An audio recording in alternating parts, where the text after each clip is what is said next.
Okay, line types in this video. Should be familiar with the style by now, so I won't speak too much at length about what it is we're doing here. So the line type menu can be opened simply with LT. That's all we're really saying in the first panel. And if you want a line type other than the line types which are shown, I think by default you only get these ones. Oh, I can't delete them because they're in use. But by default you only have by layer, by block and continuous, and you have to load in all the other line types you want.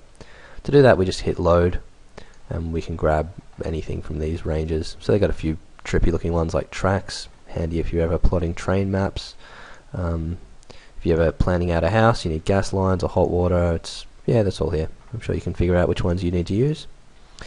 And we've just got a few examples, what the continuous, dashed, hidden, dotted, etc. looks like. To change a line type, you could do this through properties. So in this case we need to change these lines here to a center line. So if we open the properties of the object, and down in line type under general, we can change these to center. Too easy. What else do we have? Line types can be changed by layer. So in this panel we're talking about changing the line type of the layer framework, which is all this green stuff. So on framework I'll go across to line type. It's currently set to continuous. What happens if I change it to center? Now you can see all of the line types. I've got this spirally thing in the middle, and all of the ones in the rest of the panels have all changed to center. Okay, so here we've got different line type scales. So there's a global line type scale, which is LTS, and this can be changed to any decimal value that you see fit, anything that makes your drawing look good. But there's also individual scales. So this is twice the spacing of the default scale. This is 4 times the default spacing. I might just change that to a more visible line type so you can see what's going on. So you can see at certain line type spacings the lines don't even show up.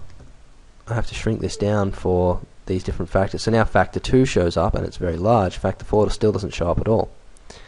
And what it means to say factor 4, factor 2 and so on is up in here in the properties of this line. Well, there's a bit of an end line on there. I didn't even realize that was there. In the properties of this line I've got an individual line type scale, so this modifier is applied to the global scale. I could drop this number down, I could change it to whatever I want.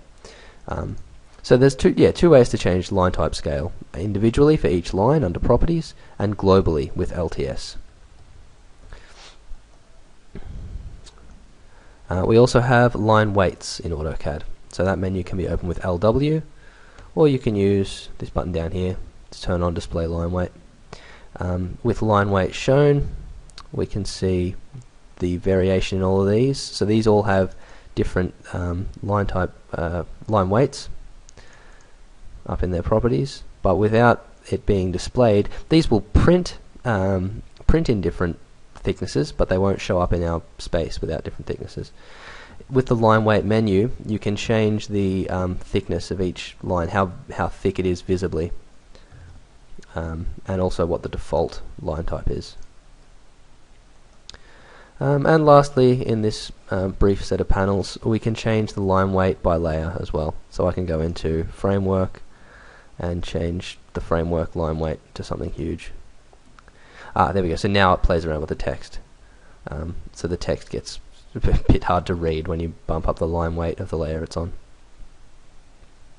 But that's more or less it. There's not a whole lot to it. Just wanted to explain a few of the different things you could do with lines in AutoCAD. Keep watching. There'll be another couple of videos to come on 3D editing.